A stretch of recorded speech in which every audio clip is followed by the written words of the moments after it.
High বন্ধুরা, আপনারা দেখছেন ইংরেজি গ্রামার শিক্ষা বাংলা অনুবাদ সহ ফুল কোর্স ভিডিও।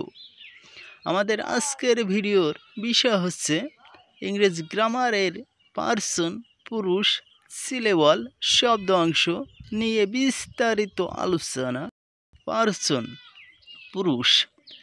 সেন্টেন্স বা বাক্যে ব্যবহৃত যে সকল নাউন বা প্রোনাউনকে আশ্রয় করে ভার্বের কাজ সম্পন্ন করা হয় তাকে পার্সন বা পুরুষ বলে।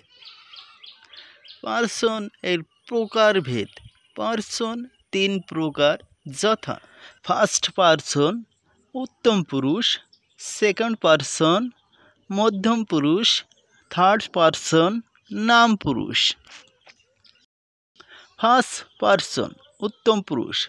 সেন্টেন্স বা বাক্যে আমার সাথে সম্পর্কিত শব্দগুলোকে ফার্স্ট পার্সন বলে, যেমন I, we, my, our, me, us ইত্যাদি। সেকেন্ড পার্সন মধ্যম পুরুষ। সেন্টেন্স বা বাক্যে তোমার সাথে সম্পর্কিত শব্দগুলোকে সেকেন্ড পার্সন বলে, যেমন ইউ, ইওর, ইয়োর্স ইত্যাদি। থার্ড পার্সন নাম পুরুষ। সেন্টেন্স বা বাক্যে আমি এবং তুমি সম্পর্কিত শব্দগুলো ছাড়া অবশিষ্ট শব্দগুলোকে থার্ড পার্সন বলে, যেমন he, she, Karim, Ibrahim, water, books ইত্যাদি। সিলেবল শব্দ অংশ। সিলেবল বা শব্দ অংশ একটি ওয়ার্ডের যতটুকু অংশ একেবারে উচ্চারণ করা যায় ততটুকু অংশকে এক একটি সিলেবল বা শব্দ অংশ বলে, যেমন ফার্মার, এখানে দুটি সিলেবল রয়েছে, যেমন FAR ফার প্লাস MER মার, ফার্মার। তাছাড়া মাদার, রিভার, ডক্টর, এখানে প্রত্যেকটি শব্দতে কিন্তু দুটি করে সিলেবল রয়েছে। সিলেবল এর প্রকারভেদ। সিলেবল চার প্রকার, যথা মনোসিলেবল, ডাইসিলেবল, ট্রাইসিলেবল, পলিসিলেবল। মনোসিলেবল, যে ওয়ার্ডে একটি মাত্র সিলেবল থাকে তাকে মনোসিলেবল বলে, যেমন ক্যাট, র্যাট, ব্যাট, কাপ, পট, ম্যাট, পেন, ডগ ইত্যাদি।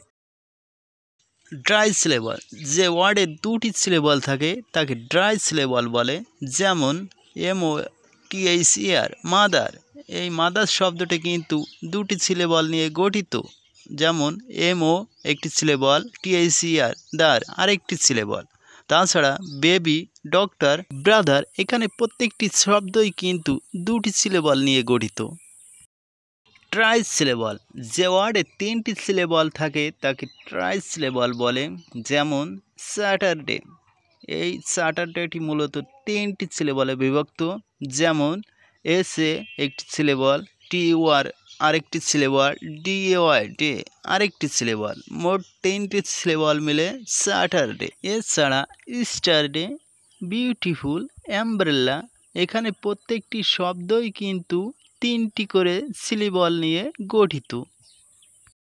পলিসিলেবল, যে ওয়ার্ডে তিনটির বেশি সিলেবল থাকে তাকে পলিসিলেবল বলে, যেমন এক্সামিনেশন, এই শব্দটি কিন্তু চারটি সিলেবল নিয়ে গঠিত, যেমন EXA এক্সা একটি সিলেবল, MI আরেকটি সিলেবল, NA আরেকটি সিলেবল, TION শোন, মোট চারটি সিলেবল নিয়ে এক্সামিনেশন শব্দটি তৈরি হয়েছে।